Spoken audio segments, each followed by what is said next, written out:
Em 2012, a morte de uma adolescente de 15 anos chamou a atenção de todos devido à brutalidade do crime. E o culpado estava mais perto do que todo mundo imaginava. E aí, pessoas, tudo bem com vocês? Eu sou a Naka e sejam muito bem-vindos ao Horror das Minas. Se você é novo por aqui, antes de mais nada, aproveita e já se inscreve, segue nas redes sociais, os links estão todos aqui na descrição do vídeo. Lembrando que aqui a gente tem vídeos novos toda quarta e todo domingo, e tenho também um outro canal onde eu venho atualizando com algumas lendas, teorias conspiratórias, casos de assombração e coisas do tipo. Então aproveita também e segue por lá, todos os links estão aqui na descrição do vídeo. Então, sem mais falação, bora logo pro caso.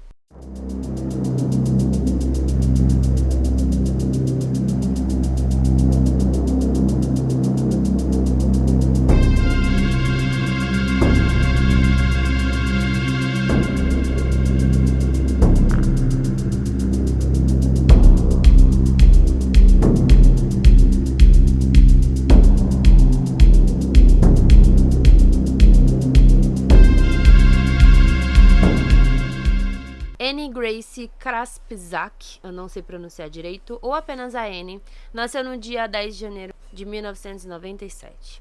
Ela era de uma família extremamente conturbada e teve a sua infância marcada de forma abusiva e tóxica, sendo encaminhada inclusive para a adoção ainda muito jovem.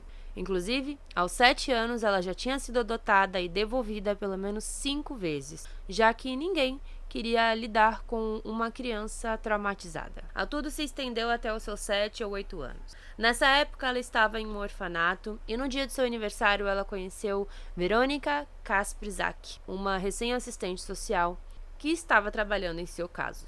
Ela trabalhava na época no serviço e proteção à criança e tinha sido designada para o seu caso. Porém, as duas se deram muito bem logo de cara, tiveram uma ligação mais que instantânea, e a Annie, então, foi adotada pela Verônica. Na época, a Verônica era casada com Dennis, que deu todo o apoio necessário, se tornando o pai da Annie. Porém, logo depois eles acabaram se separando. É dito que, na verdade, eles já estavam em processo de separação, mas ele sempre apoiou ela em tudo. E o casal, mesmo depois de separado, manteve ali uma estabilidade, um amor e família para Annie, da qual ela nunca teve. Assim, a Annie foi crescendo em sua nova família e se tornando cada vez mais feliz. A Verônica se casou de novo com um homem chamado James e a família morava em Draper, Utah.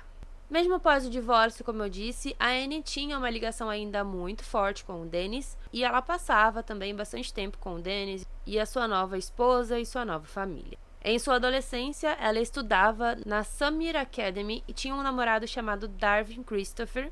Tinha muitos amigos e ela era muito querida por todos. O seu sonho era se tornar terapeuta e ela costumava ser bastante prestativa. Ela conversava com muitas pessoas, ela ajudava muitas pessoas e ela era muito conhecida por isso. No dia 10 de março de 2012, quando a Annie tinha 15 anos, ela foi vista pelos seus pais pela última vez por volta das 7h45.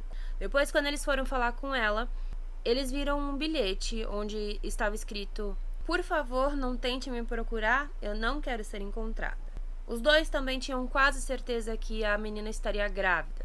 É dito também que eles poderiam ter tido uma discussão antes desse sumiço, porque quando a Annie disse que supostamente estaria grávida do seu namorado, que na época tinha 14 anos, os seus pais falaram que ela deveria se casar com ele, viver com ele, e ela não queria.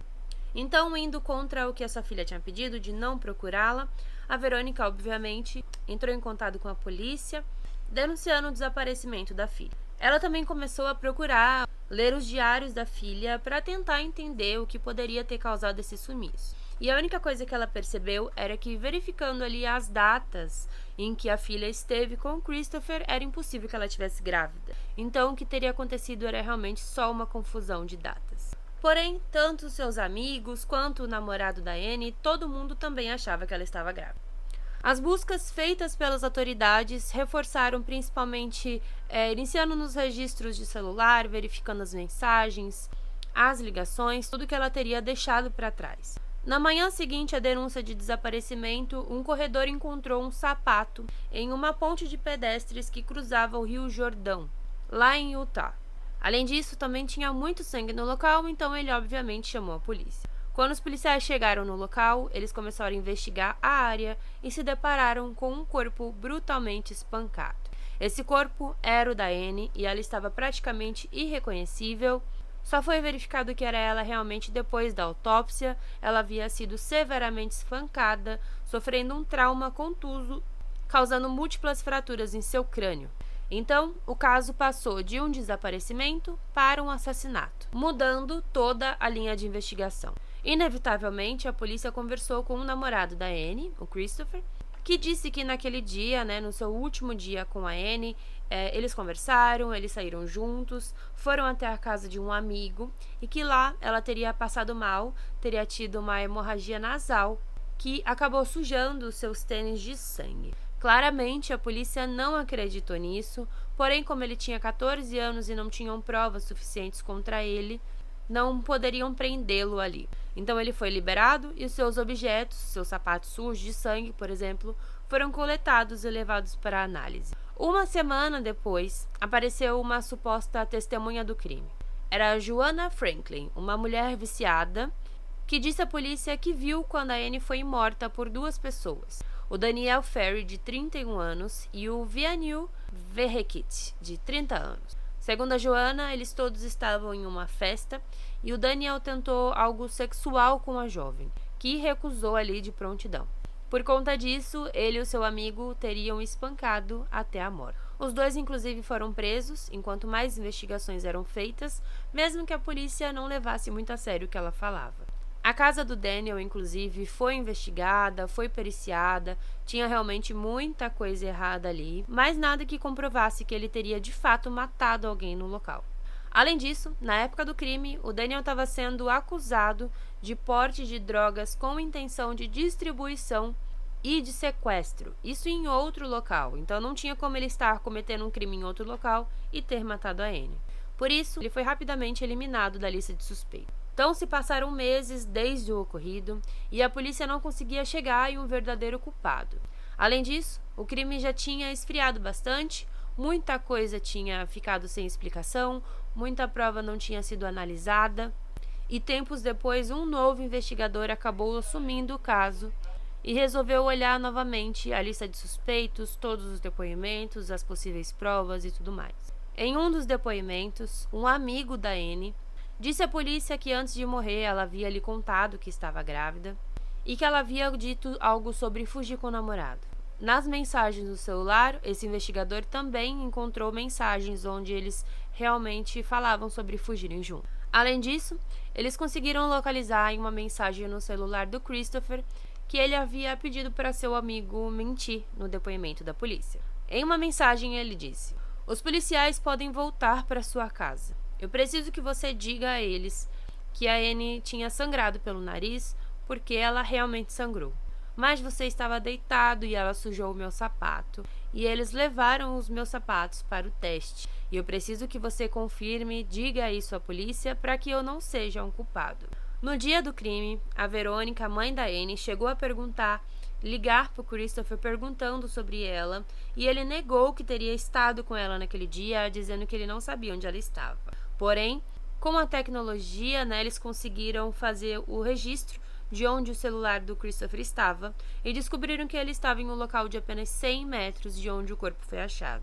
Além de tudo isso, depois de muito tempo, os exames ficaram prontos, confirmando que o sangue coletado no tênis dele era compatível com o sangue da Annie, confirmando aí que realmente o Christopher era o verdadeiro culpado pela morte da sua namorada. Por isso, apenas em outubro de 2014, 2 anos após o crime, o Christopher foi preso e acusado da morte de Annie. Na época do crime, como eu disse, ele tinha apenas 14 anos. E por isso, ele chegou a passar inicialmente por um tribunal de menores, sendo depois encaminhado para um tribunal de adultos. 2 anos após sua prisão, em 2016, o Christopher então resolveu se declarar culpado, confessando tudo o que aconteceu. Segundo os promotores, o que teria acontecido de fato é que o Christopher ficou muito assustado com a notícia da possível gravidez e ele atraiu a namorada para um local próximo ao Rio Jordão, dizendo que os dois fugiriam. E lá, ele a atacou com uma pá e a espancou até a morte. Depois, ele jogou seu corpo na água, acreditando que não seria encontrado. Tudo isso foi descoberto depois de encontrarem também um papel em seu lixo dentro da prisão, onde tinha toda a cronologia do crime, além dele também ter confessado para um outro presidiário. No dia da sua sentença, ele respondeu: "Sinto muito por tudo que aconteceu e eu gostaria de pedir desculpas à família da Anne." A sua defesa pediu que a sua pena fosse menor, já que ele tinha apenas 14 anos na época e possivelmente estaria drogado e explodiu ao saber da falsa gravidez.